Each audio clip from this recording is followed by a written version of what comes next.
Shalakaya Saksuruni Malena Tasai Shri Gurave Namaha Chaitanya Manubhistam Stapitam Nena Bhutale Zvayam Rupa Karamayam Daladizva Parantikam Mukam Karoti Vacharam Pangum Langayate Girim Yat Kripatamam Vande Shri Guru Dinataranam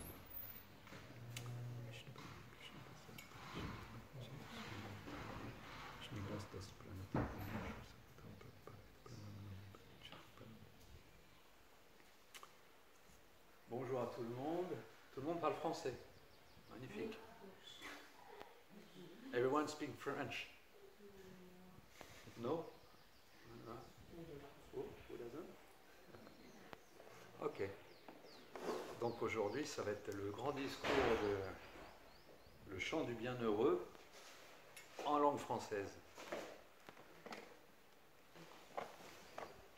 Le Seigneur est compris dans toutes les langues du monde, même en français. Wow. Je vais parler un petit peu plus fort. Ok. Voilà, très bien. Merci. Donc le Seigneur est entendu dans toutes les langues du monde, même en français. Yes. Donc vous avez tous entendu parler de la Bhagavad Gita? Non. Pas encore? Non? Alors la Bhagavad Gita, c'est le texte central de la littérature védique de l'Inde. Donc ça a 5000 ans pour son écriture. Hein, les textes védiques ont été compilés par écrit il y a 5000 ans. Mais la connaissance védique remonte à la nuit des temps, des millions d'années. Et la Bhagavad Gita est le texte central un petit peu qui résume un petit peu tout. Et qui est vraiment un abord très, très complet et à la fois très, très profond. En 700 versets. C'est un dialogue qui se passe sur un champ de bataille.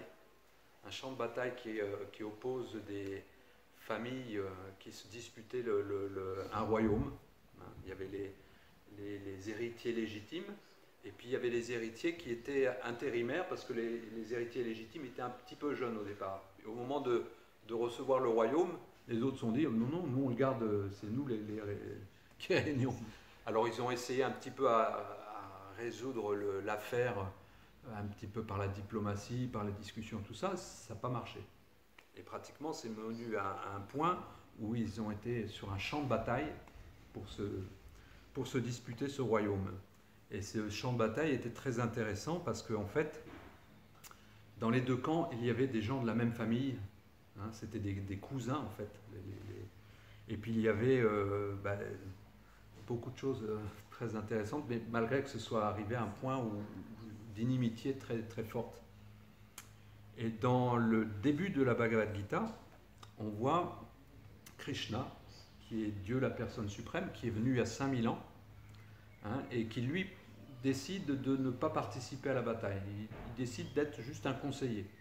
Il va être conseiller de son ami Arjuna, hein, qui sont donc les deux héros là, de cette Bhagavad Gita. Et Arjuna, lui, quand il arrive devant le champ de bataille, il va arriver à un moment où il va être complètement déconcerté par ce qui se passe. En face, j'ai des cousins, j'ai mon grand-père, j'ai mon professeur d'armes, j'ai des gens que j'apprécie, que j'affectionne, et je dois aller combattre et tuer ces personnes-là. En fait, cette situation, elle reflète un petit peu la situation de vie que nous rencontrons très fréquemment, c'est d'être mis devant le pied du mur, devant des situations qu'on ne comprend pas, qu'on n'accepte pas, qui nous dérangent beaucoup. Et ça nous met dans un état où, comme Arjuna, à la fin du premier chapitre, on le voit, il considère toutes ces choses-là, et alors qu'il était un grand kshatriya, c'est-à-dire un guerrier, et les guerriers à cette époque-là, ce n'était pas quelqu'un qui se met dans un blocos avec un petit bouton, hein, c'était quelqu'un qui va devant les armées avec des épées, des arcs, des flèches, et puis qui se bat, quoi. Et donc ce grand guerrier, il pose son arc et tout, il est complètement déconfit, quoi, confus. Qu'est-ce que je dois faire? Je ne sais pas. Est-ce que je dois aller dans la forêt, comme en Inde, où on voit beaucoup de gens, ils vont dans la forêt, ils renoncent à tout, et puis voilà. Ou est-ce que je dois me battre, mais j'ai pas envie de me battre, et puis exterminer ma famille, mais les êtres qui me sont chers. Donc voilà la situation qui a amené ce dialogue entre Arjuna, complètement stressé, perturbé, pas savoir prendre la décision, qui va complètement confus. Et Krishna, qui est la source de toute connaissance, la source de la sagesse, qui est Dieu la personne suprême, qui, même on verra dans le cours du livre, il lui montrera même qu'est-ce qui va se passer. Il va lui montrer le futur, hein, il verra que déjà tout est déjà arrangé, tout est déjà même accompli. Donc, pourquoi tu te poses des questions si déjà tout fait? Toi, qu'est-ce que tu vas avoir à faire? Et justement, il défait beaucoup d'arguments que Arjuna va lui placer. Hein, détruire les membres de sa famille, ça va détruire toute la civilisation. Hein, si on commence à rentrer là-dedans, et puis après, ça va amener des tas de conséquences fâcheuses. Il va y avoir toute une génération de naissances indésirables, avec des gens qui n'auront pas de qualité. Hein, on doit vraiment suivre le dharma. Hein, le dharma, c'est ce qu'il voulait dire, la religion, la moralité, les préceptes, tout ce qui fait qu'une société fonctionne correctement. On doit suivre le dharma, il disait. Hein, donc, je ne peux pas aller me battre, tout ça.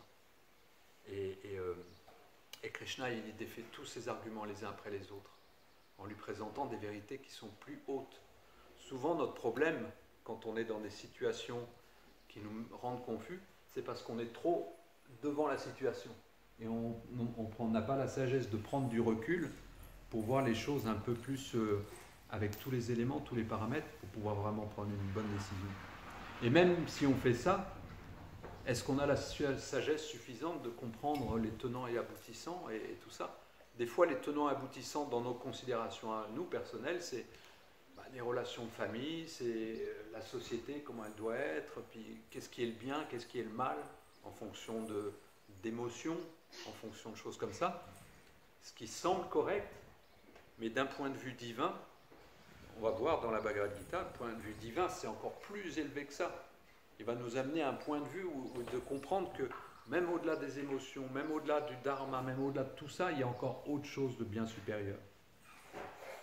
Et là, on est à un point, le verset que j'avais choisi, c'était un point où Krishna, il dit, tu es un guerrier, le devoir d'un guerrier, c'est d'aller se combattre, peu importe les conséquences. Même si tu meurs sur le champ de bataille, tu atteindras des planètes zédéniques, c'est-à-dire des planètes où un peu les paradis, hein, dans certaines religions on parle du paradis. Et si tu sors vainqueur, tu jouiras du royaume de la terre tout entier. Alors lève-toi et combat. Et le verset d'aujourd'hui, alors je vais le lire en sanskrit une fois. Shukaduke samekridva labalabo jaya jayo tata yudaya yujasva neivam papam abapsyasi. Donc la traduction de ce verset, c'est combat par devoir, sans considérer la joie et la peine, la victoire ou la défaite, le gain ou la perte. Ainsi, jamais tu n'encourras le péché. Donc Krishna, définitivement, lui dit, oublie toute considération, ton devoir, c'est que tu dois aller te battre par devoir. Et il conclut, sans considérer quoi qu'il se passe, que tu gagnes ou que tu perdes, que tu sois heureux ou malheureux de ça, si tu as du gain ou si tu perds des choses, ne considère aucune de ces choses-là. La principale chose que tu dois savoir, c'est que si tu combats par devoir, tu n'encourras pas le péché. Vous savez ce que c'est le péché dans la tradition védique? Parce que le péché, c'est un mot plus de la tradition chrétienne, quoi, donc c'est une traduction, nous, en français. Mais en sanskrit, alors en sanskrit, ça s'appelle papam aussi, papa, hein, c'est le péché. Mais c'est aussi ce qu'on appelle le karma. Le karma, c'est les réactions de nos activités. Donc le péché, en fait, on reçoit des conséquences à nos actes. Et si on agit par devoir, il n'y a pas de conséquences à nos actes. Mais non seulement par quel genre de devoir, hein, ça c'est la question importante. Alors, on a notre maître spirituel, Srila Prabhupada, qui appartient à toute une grande lignée de maîtres à disciples qui remonte jusqu'à Krishna lui-même il y a 5000 ans. Ils se sont passés le savoir l'un à l'autre, sans jamais le changer. C'est pour ça que la traduction s'appelle la Bhagavad Gita telle qu'elle est. Et si vous ne l'avez pas encore, je vous encourage fortement, je vous suggère fortement de l'acquérir dehors en sortant. C'est un livre magnifique. Donc Srila Prabhupada, dans la teneur et portée, il nous donne une explication de comment on peut comprendre ça. Alors il dit, d'une manière très directe, Krishna demande à Arjuna de combattre par devoir parce que lui le désire. Donc c'est le désir de Krishna, de Dieu, qui est le plus important. Des fois, nous, nos jugements ou ce qu'on pense être le devoir, c'est par rapport à ce que nous, on désire, nous, ce qu'on pense qui est bien. Mais est-ce que le fait qu'on le désire, ça veut dire que c'est bien? Pas forcément. Hein. C'est notre idée parfois du bien. Ça peut être notre idée du bien, et puis ça peut être aussi du fait de nos attachements, du fait de nos liens familiaux, du fait de différents intérêts qui sont en jeu. Hein. Mais là, il dit que le combattre par devoir, c'est combattre parce que Krishna le désire. Et il continue, Srila Prabhupada, il dit, lorsqu'on agit pour Krishna, on ne doit aucunement prendre en considération joie ou peine, gain ou perte, victoire ou défaite. C'est là que c'est pas facile. Parce que nous, on vit beaucoup en fonction de ces choses-là. Éviter la perte pour chercher le gain, éviter la peine pour obtenir la joie, hein, et chercher la victoire et non pas la défaite. Vous savez qu'est-ce qui fait ne pas ou avoir? C'est quelle fonction en nous qui fait ça? C'est le mental. Le mental, c'est une partie de nous qui accepte ou rejette. C'est sa fonction. C'est le mental. Mais ce n'est pas nous. Comme des fois on dit moi, je, quand vous dites moi, je, mon épaule, c'est montrez-moi votre épaule. Avec un geste. C'est où votre épaule? Mon épaule. Ma tête. C'est où votre tête? Vous n'avez pas de tête? Montrez-moi. Ma tête, ma jambe droite, ma jambe gauche. Hein? Et moi? C'est qui moi? Oui. Moi, c'est qui? C'est où? Dhananjaya. Non mais vous-même, quand vous dites moi, je, c'est où? L'âme. On ne dit pas moi l'âme, on dit mon âme aussi. Non. Je suis l'âme et pas mon âme. On a tendance à dire mon âme, oui. Mais en fait, en français, mais en fait, c'est je suis l'âme. Hein? Je suis l'âme, mais je ne suis pas le mental. Le mental, c'est comme un organe, c'est comme une couverture au-dessus de l'âme. C'est décrit dans la Bhagavad Gita, un petit peu plus loin, dans le Sankhya Yoga. C'est décrit que l'âme, c'est vraiment l'étincelle, et puis là, dans ce deuxième chapitre aussi, l'âme, c'est une parcelle éternelle, spirituelle, que rien ne peut détruire. Ni le vent l'a séchée, ni la pluie le mouillée, ni aucune arme l'a tranchée, ni le feu l'a brûlée. Elle est éternelle, vivante, et jamais elle n'aura de début, jamais elle n'a eu de début, jamais elle n'aura de fin. Ça veut dire que, en fin de compte, nous, moi, l'âme, j'ai rien à craindre. La défaite, il n'y aura jamais la défaite. La peine, parce que je suis éternel. Mais nous, on a tendance à se penser, moi, je suis le corps. Hein? Et quand on s'identifie au corps, ben, on commence à développer des peurs de ce qui pourrait arriver au corps. Hein? Ou alors de ressentir des douleurs, parce qu'on pense, je suis ce corps, ce qui arrive à ce corps, et ce que je ressens, c'est à moi que ça arrive. Et en fait, la Bhagavad Gita nous explique, non, c'est pas à nous que ça arrive. Il faut apprendre à tolérer tout ça. Tout comme les étés et les hivers passent, les joies et les peines, elles vont et viennent. Hein. Donc ça, c'est une compréhension importante. Donc autour de l'âme, il y a un corps physique, avec des éléments physiques, hein, qui sont constitués de cinq éléments. Qui connaît les 5 éléments? Air, eau, terre, feu et terre. D'accord. Et autour de ce corps matériel, on a aussi un corps subtil. Et ce corps subtil, il est constitué de 3 éléments, qui sont intelligence, buddhi, mental, mana, et faux ego, ahankara. Donc le mental, c'est un organe qui est plus subtil que les organes physiques, hein, qui nous permet d'accepter ou de rejeter. Il y a quelque chose qui se passe, j'accepte le gain, je rejette la perte, hein, et on choisit comme ça. Et puis on a l'intelligence. L'intelligence, c'est ce qui permet de discerner. Donc ça permet d'essayer d'analyser, comprendre les choses, etc. Et Ahankara, ça c'est un organe qui est très malicieux. Ahankara, c'est ce qu'on appelle un faux ego. Ce n'est pas notre ego réel qui est l'âme, c'est un faux ego, c'est dans le sens où c'est la tendance à s'identifier à ce qui n'est pas. S'identifier au corps physique grossier ou au corps subtil, constitué du mental et de l'intelligence. On pourrait utiliser le terme notre personnage. Alors en psychologie, on parle des personas, etc. C'est l'accumulation de tas d'identifications, de tas de croyances, de tas de caractères, etc. Et qu'on semble véhiculer. Hein. Voilà. Et en fait, on véhicule ça parce que à Ahankara, on s'identifie à toutes ces choses-là, toutes ces enveloppes et toutes ces expériences, et on les porte avec nous.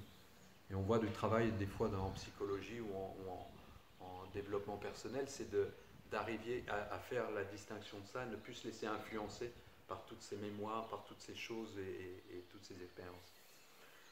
C'est un travail qui peut être très laborieux. Alors que là, Krishna nous dit simplement,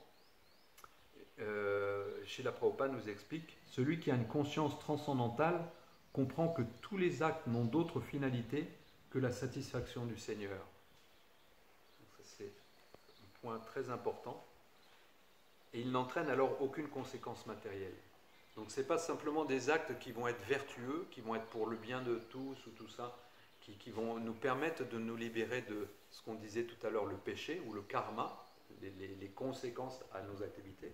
Parce qu'on peut avoir des conséquences négatives, mais on peut avoir des conséquences positives, mais qui nous enchaînent encore à ce monde et à un cycle de mort et de renaissance. Est-ce que vous comprenez ce concept ? Un cycle de mort et de renaissance. Parce que, en tant qu'âme éternelle, eh bien, une fois que ce véhicule il devient plus adéquat, eh bien, on change, on va chercher un autre véhicule. C'est ce qu'on appelle le processus de la réincarnation. Et donc, quand on change de véhicule, on reprend naissance. Donc, on suit tout un cycle de mort et de renaissance sans cesse, quoi. Tant qu'il y a des réactions à nos activités. Qu'elles soient bonnes ou qu'elles soient mauvaises. C'est-à-dire que des fois, on peut s'élever dans nos conditions de vie, ou on peut se dégrader dans les conditions de vie. Dans certaines philosophies, on pense que non, on peut que s'élever, et puis on n'a que 7 vies, et puis une fois que la 7e, c'est bon, quoi. C'est pas ce que disent les textes anciens de l'Inde. Les textes anciens disent qu'on peut avoir des milliers, des millions de vies avant de vraiment prendre la décision. Moi, j'en ai assez de tout ça, et je comprends que suivre juste les conséquences de mes actes passés et les subir, parce que dans notre vie, qui peut prétendre, lever la main, que tout ce que vous faites, c'est par choix personnel, hein, et que vous êtes libre de votre vie, et que c'est vous qui choisissez votre vie. Qui a cette expérience-là? Oh, il n'y a pas grand monde. Je dirais même personne. Je dis quand même une différence entre le karma et le péché. Le péché, c'est l'acte, alors que le karma, c'est les conséquences. Oui, c'est des petites nuances techniques, ça. Mais là, comme on est avec un public qui ne connaît pas trop, voilà, je reste dans des choses assez générales plutôt qu'entrer dans les détails. Mais alors, celui qui agit au contraire pour son propre plaisir, qu'il soit influencé par la vertu ou la passion, doit subir les conséquences de ses actes, bons ou mauvais. Donc, en s'abandonnant complètement au service de Krishna, on n'a plus d'obligation envers qui que ce soit et on n'est plus le débiteur de quiconque, comme c'est généralement le cas pour le commun des hommes. Ce que Srila Prabhupada nous dit, et ce sera vraiment plus expliqué encore dans la Bhagavad Gita, c'est que le seul moyen de sortir de ce cycle de conséquences à nos actes bons et mauvais, hein, c'est de s'engager dans un service à Krishna, c'est-à-dire vraiment agir pour son plaisir, parce que lui le désire. Et là, le verset nous dit ça, combat par devoir, hein, et à jamais tu n'encourras le péché, à jamais tu n'auras les conséquences de tes activités. Donc simplement agis pour le plaisir de Krishna. C'est un objectif qui est assez élevé, hein, parce que dans la journée, si on regarde nous-mêmes, combien de moments je pense vraiment à agir et puis juste pour le plaisir de Krishna. Et combien de temps je passe à m'occuper de moi, m'occuper de ce corps, m'occuper des choses qui me sont chères ou qui me font plaisir. Combien de temps chacune de ces choses. Et l'introspection spirituelle, c'est un petit peu se poser ces questions tous les jours. Qu'est-ce que j'ai accompli aujourd'hui pour le plaisir de Krishna? Comment est-ce que je peux faire un petit peu mieux demain? Comment est-ce que je peux progresser vers lui? Comment je peux arriver à lui faire plaisir? Parce que là, il nous dit vraiment, c'est la satisfaction de Krishna qui doit être notre moteur. Et quand on agit pour son plaisir, il n'y a aucune conséquence. Et il n'y a même aucune obligation. C'est ce que Srila Prabhupada vient de nous dire. Et il va citer un verset du texte de Srimad Bhagavatam, qui est un peu un texte plus élaboré. Vous avez 12 chants qui sont de ce volume-là, que vous pouvez aussi vous procurer ici. Et dans le 11e chant, il est dit à ce propos Devashi Bhutapta Narinam Pritninam Nakin Karo Nayam Rini Sharajan Sarvatmanaya Sharanam Sharanyam Gato Mukundam Pariritya Kartam. Celui qui s'abandonne entièrement à Krishna Mukunda et qui renonce à tout autre devoir n'a plus d'obligation ou de dette envers quiconque, qu'il s'agisse des devas, des sages, des membres de la famille, de ses ancêtres ou même de l'ensemble de l'humanité. Dans ce verset, Krishna suggère indirectement cette idée à Arjuna et il va la développer dans les versets suivants. Donc c'est un verset qui est très, très intéressant parce qu'il nous montre que de quelque chose qui pourrait être un empêtrement sans fin, hein, on peut arriver à assez facilement dans la recette, assez facilement à s'en sortir. La recette, c'est d'agir simplement pour la satisfaction de Krishna. Alors, le mot facile nous est souvent reproché parce que c'est simple à dire et à mettre en action, c'est vraiment toute l'œuvre d'une vie. Hein, arriver à vraiment comprendre quel est l'intérêt et quel plaisir il y a aussi d'agir uniquement pour le plaisir de Krishna. Et ça peut se faire par différents paliers qui sont expliqués un petit peu plus loin dans le 12e chapitre. Donc, mais en tout cas, il nous montre que c'est la voie royale pour y arriver, alors qu'autrement, là, quand il dit qu'on n'a plus d'obligations, plus de dettes, ça veut dire que quoi qu'on fasse, on a des obligations, des dettes envers l'ensemble de l'humanité, envers nos ancêtres. C'est-à-dire que même on a des devoirs par rapport à nos ancêtres, tous les gens qui sont partis. On a des devoirs par rapport aux membres de la famille, ça on le sait un petit peu plus facilement. Mais on a aussi des dettes envers les sages, qui nous transmettent la sagesse, qui nous ont écrit tellement de littérature pour nous guider. Et envers les devas, vous avez entendu parler des devas? Les devas, c'est des êtres qui vivent sur d'autres planètes et puis qui ont une mission, un petit peu une fonction, et c'est eux qui s'occupent des éléments matériels. On a des devas qui gèrent le soleil, qui gèrent la pluie et tout ça. Il y en a un assez grand nombre, quand on sait le nombre, 33 millions pour notre univers. Et il y a plein d'univers aussi. Quand on regarde la littérature védique, ça explose notre compréhension de la cosmologie.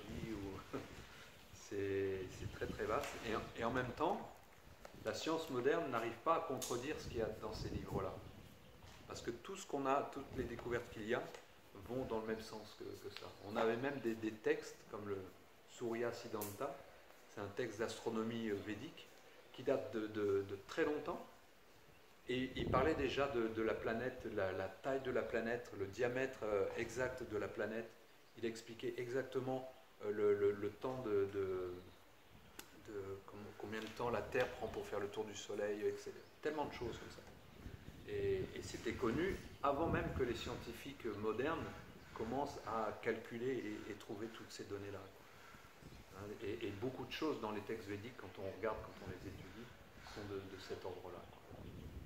Merveilleux. Hein. Donc, voilà ce qu'inspire un petit peu ce verset d'aujourd'hui. Hein, et après, il continuera en disant que aucun effort dans cette voie n'entraîne la moindre perte. Tout progrès, si modeste soit-il, prévient du plus redoutable danger. C'est-à-dire que vraiment, chaque chose qu'on fait pour Krishna, c'est comme si on l'inscrivait sur un compte en banque spirituel. C'est-à-dire c'est vraiment un actif pour nous, qui n'est jamais perdu. Alors que les actifs matériels, on voit, ils durent le temps qu'ils s'épuisent, quoi. Hein, et des fois, ça va très vite. Ça va plus vite à construire souvent qu'à manger. Et puis, que ce soit les bons actifs. Et puis les mauvais actifs, on se demande toujours d'où ils viennent. On se dit, mais je ne mérite pas ça, comment ça se fait que ça arrive, et on voudrait s'en passer, mais ils sont bien là aussi. Mais ils ne durent pas non plus. Donc on doit toujours se rappeler ça aussi, c'est que si on est dans une mauvaise condition, ça veut dire que ce n'est pas la fin. Parce que la fin de ce film-là, de notre aventure, de notre vie éternelle, elle est juste heureuse. C'est qu'un jour, Krishna il va nous permettre, il va nous accompagner par tous les arrangements qu'il fait à ce qu'on revienne à lui. Donc si on n'est pas heureux maintenant, c'est que ce n'est pas la fin. Est-ce qu'il y a des questions ou des éclaircissements? Oui, j'ai une question, un éclaircissement. Lorsqu'il est sur le champ de bataille avec Arjuna, qu'il montre ce que tu nous as dit, il lui dit « Regarde, tout est accompli ». Il lui montre en fait le futur. Mais à ce moment-là, si tout est accompli, Arjuna, est-ce qu'il a encore le choix? Ou alors, ce qui est accompli, il prendra un autre qu'Arjuna pour l'accomplir.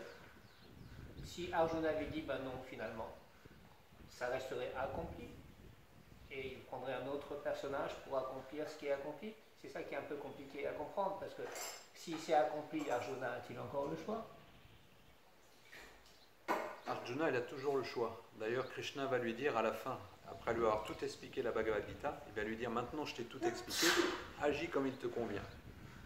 Oui. Il laisse le libre arbitre à toutes les âmes conditionnées tout le temps. Ça veut dire que ça peut prendre plus ou moins de temps pour rentrer à la maison. C'est juste ça qui est la différence. Par contre, tout ce qui se passe dans l'univers et tout ça, ça se passe en fonction des lois de la nature, en fonction des lois divines qu'il a mises en place et qui se déroulent de toute façon. Oui, mais ce qu'il lui montre, en fait, si j'ai bien compris, au moment où il lui montre le futur, il lui montre un futur qui est lié à cette bataille. Ouais. Donc, si Arjuna ne combat pas ce futur, il n'est pas vraiment accompli, il est dans l'accomplissement uniquement que si Arjuna il agit. S'il lui montre un futur, ça va s'accomplir comme ça. Donc en fait, il le sait déjà que Arjuna va dire oui. Mais Arjuna ne le sait pas. C'est là qu'il est difficile de dire. Parce que si dans notre propre vie. C'est difficile pour nous. Oui, c'est difficile pour nous, mais dans la considération de Krishna, qui est, on appelle Trikalagya, il est connaissant du passé, du futur et du présent. Il sait toutes ces choses-là déjà. Mais et s'il lui montre, c'est pour lui. Jaya, si en fait c'est accompli en avance, de la même façon dans notre propre vie, si on est capable, si Dieu est capable de nous montrer, si Krishna est capable de nous montrer le futur, comme il le montre à Arjuna, où est le pouvoir de décision personnelle qu'on a? Parce que c'est déjà fait, on rentre dans une matrice qui est faite, et est-ce que c'est pas une illusion de croire qu'on a le choix puisque c'est fait? Non, ça ne veut pas dire que c'est fait, ça veut dire que lui, il sait ce qui va se passer. Mais ça va dépendre de toi, les décisions que tu fais. Et ta décision, tu as le choix à chaque seconde d'agir ou de ne pas agir, de combattre par devoir ou de combattre par toutes les considérations matérielles qui ne sont pas du devoir divin. Je comprends bien que, excusez-moi. Alors la seule différence, c'est que à Arjuna, il lui a montré cette vision. Mais à nous, généralement, il ne nous la montre pas, cette décision. Donc on a l'impression on ne sait pas ce qui va se passer, on est confus, etc. Notre problème, c'est qu'on est confus. Mais ce qui va se passer, c'est déjà prévu, à plus ou moins long terme. plus ou moins vite. Et nous, la seule décision qu'on va faire, c'est qu'on va choisir de la vitesse à laquelle ça va se faire ou pas. Ok. Avec nos décisions d'à chaque instant, j'accepte ou je rejette, j'accepte ou je rejette. Tant qu'on fera...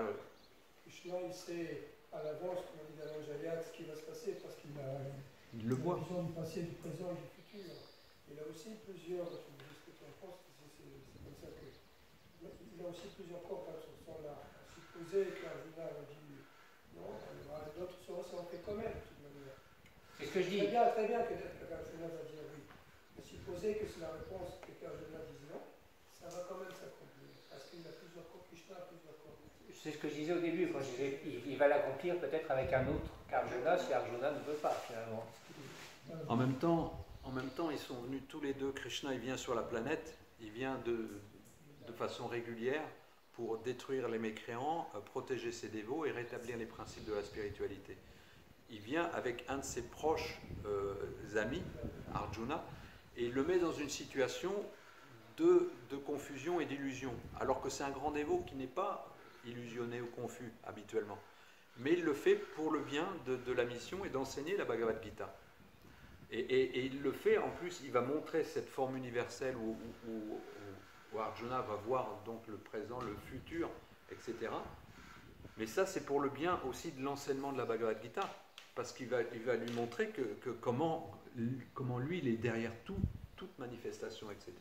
Et qu'est-ce que ça va amener? Ça va amener l'attitude de Arjuna qui va se retrouver devant cette forme universelle, où avoir tout en même temps, où il va être complètement effrayé, il va dire mais c'est ça la vérité absolue, je ne veux pas voir ça. Sinon on avait la possibilité de voir tout ce qui se passe sur la planète en ce moment et on aurait un choc, c'est une crise cardiaque, quoi. C'est horrible ce qui se passe sur la planète. Et Arjuna, il était dans cette situation-là et il a pris cette position du dévot qui est un peu poussé à l'extrême, qui prend refuge. Hein? Nous, des fois, on est amené à être le plus détourné de Dieu possible pour avoir cette attitude de prendre refuge en Dieu et puis de dire s'il te plaît, protège-moi. Hein? Et à ce moment-là, il lui a dit s'il te plaît, enlève cette vision qui m'effraie, quoi, et montre-moi ta forme sublime, originelle, à deux bras. Hein? Et c'est ce que Krishna lui a montré après. Donc il y a tout un pourquoi il fait ça, pourquoi il a montré le futur, etc. C'est pour l'enseignement de la Bhagavad Gita le but, quoi. Et nous, on ne peut pas se comparer à Arjuna dans le sens, on ne va pas voir le même guidage direct de Krishna, mais on l'aura par le biais de l'écriture, parce que nous, on va passer par tous ces états-là et on va voir comment Arjuna cet exemple de dévot, il a agi, hein, suivant l'instruction de Krishna, et on va pouvoir faire la même chose. Ça va nous prendre peut-être un peu plus de temps que lui c'était en 1 heure de temps, Krishna lui a tout réexpliqué, et puis il a tout compris, et puis, ok, j'agis suivant Karishye Vachanam Tava, hein, je suis mon disciple, je m'en remets à toi maintenant. Hein, et hop, il a commencé à 640 millions de morts, hein, en 7 jours, 8 jours. Donc c'était... Ça va? Oui, oui. Ok. Merci. Est-ce qu'il y a d'autres questions?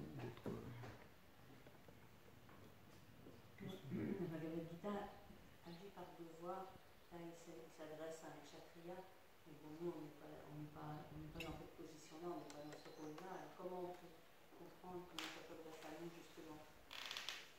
Très bonne question. Donc suivant ce combat par devoir, hein, ça c'était, il s'adressait à un guerrier, mais la Bhagavad Gita s'adresse à nous tous.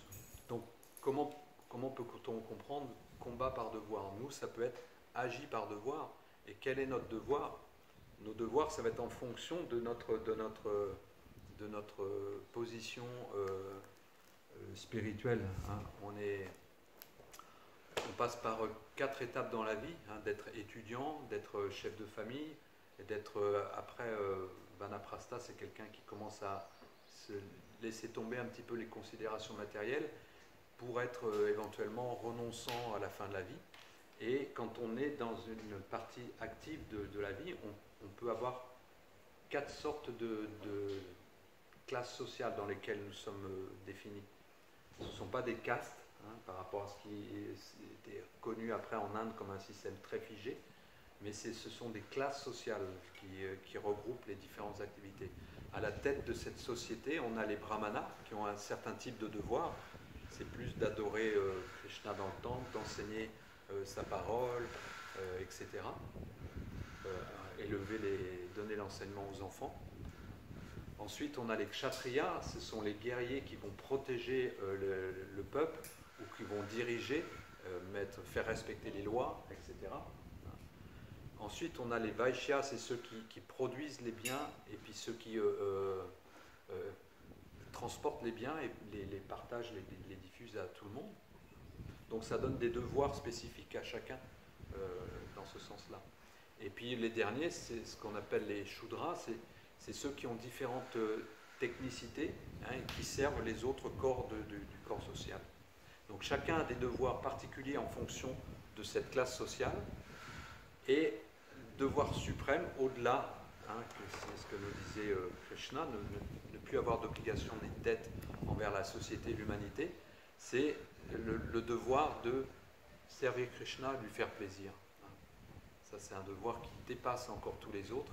Et à partir de ce moment où on veut faire plaisir à Krishna, là, c'est notre combat, faire plaisir à Krishna. Et faire plaisir à Krishna, comment on peut savoir, nous, avec notre petite compréhension de qu'est-ce qui va lui faire plaisir, c'est là qu'on s'appuie sur ce qu'on appelle une lignée spirituelle de maître à disciple, hein, et qu'on a un maître ou des représentants de ce maître qui vont nous engager, hein, dans un service, dans une attitude, dans des devoirs qui vont être offerts à Dieu par leur intermédiaire. Comme ça, nous, c'est notre façon de savoir que, ah oui, ce que je fais, c'est pour le plaisir de Dieu. Et à ce moment-là, il n'y a pas de conséquences à nos activités. Ça va? Est-ce qu'il y a d'autres clarifications? Ça vous paraît construit, ça vous paraît bien, intéressant? La science védique, c'est une science, hein, vraiment, c'est quelque chose de très élaboré qui va dans tous les détails et puis qui nous apporte des réponses à toutes les questions qu'on peut se poser, quoi. Et ça ne laisse pas la place à des mystères de Dieu, etc. Donc c'est vraiment merveilleux. Et après, la réalisation que cette science est vraiment authentique, c'est en appliquant ce qui est expliqué dans les textes, c'est en mettant en œuvre vraiment tous ces conseils et en essayant de vivre chaque moment de notre vie de cette façon-là, en vraiment comprenant que chacune de mes activités, je l'accomplis pour le plaisir de Krishna. Et puis petit à petit, on va développer un goût supérieur, parce que dès qu'on sert quelqu'un qui est tellement merveilleux, qui a créé ce monde d'une façon tellement... Regardez cette planète, comment elle est comment elle est tellement maltraitée plutôt, et comment elle est tout le temps quand même en train de fournir de telle opulence d'ombre, de fruits, de légumes, de céréales, etc., hein, d'eau, hein, et en abondance pour tout le monde. On pourrait même nourrir plusieurs planètes d'humains, même si on veut nous faire croire le contraire. On voit, c'est toujours là. Donc pour une personne, servir une personne comme ça, on ressent quelque chose qui nous donne vraiment un goût supérieur. Et les autres activités qui sont déconnectées de cette conscience de Krishna, petit à petit, on va se rendre compte à quel point elles ont un goût inférieur. Et petit à petit, on va perdre le goût de ce genre d'activités, de choses. Et c'est comme ça qu'on peut soi-même, le soir, voir que, ah oui, je commence à progresser parce qu'il y a certaines choses, là, ça ne m'attire plus vraiment. Et puis j'ai de plus en plus le goût de faire beaucoup de choses, de plus en plus de choses pour Krishna. C'est une classe de Mahatma Das hier soir, et les dévots demandaient à Prabhupada comment est-ce qu'on peut le plus vous faire plaisir. Bon, Prabhupada c'est le représentant de Dieu sur terre, donc si on fait plaisir à Prabhupada, on fait plaisir à Krishna. Alors certains disaient distribuer des livres, c'est cela. Et la conclusion c'était en fait, Ce qui ferait plus plaisir à Krishna, c'est qu'on prenne pleinement avantage de ce qu'il est venu nous donner. Vraiment, il nous a fait ce cadeau sans pareil, qui nous permet de libérer à jamais du cycle des morts et de la naissance, etc. Qu'on en prenne vraiment avantage et qu'on bénéficie vraiment de ce qu'il nous a donné. Qu'on le gaspille pas. Qu'on parvienne, Hein? qu'on y parvienne, qu'on parvienne jusqu'à lui. Ouais, parce que c'était à une époque où, disons que c'était des jeunes, tu vois, ils avaient des positions, puis après, du jour au lendemain, ils disparaissaient, tu vois, ils n'étaient pas vraiment sérieux, quoi. Parce que le cadeau de Prabhupada, il est énorme, quoi. Et si on bénéficie de ce cadeau, on sera vraiment bénéficiaire. Et Prabhupada sera content qu'on ait pris ce qu'il nous a donné, quoi.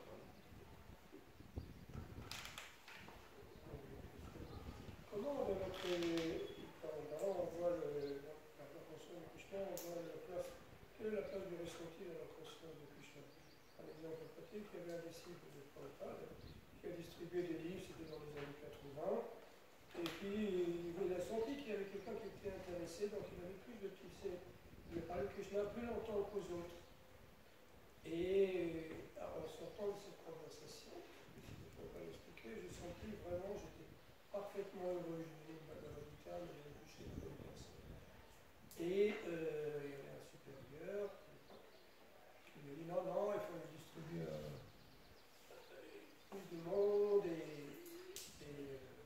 Alors, lui, on sentait qu'il était heureux, tu comprends ce que je veux dire? Ouais. Alors, nous, on dit qu'il faut écouter les autorités, mais les autorités, ils ne sont pas absolus, il y a aussi et c'est paradoxal. Je veux dire, il y a aussi Krishna qui est dans le cœur, il y a qui est l'extérieur aussi. Comment on peut harmoniser? Qu'est-ce que disons-nous? Résumer la question pour la. Alors pour résumer la question, quelle est la place du ressenti dans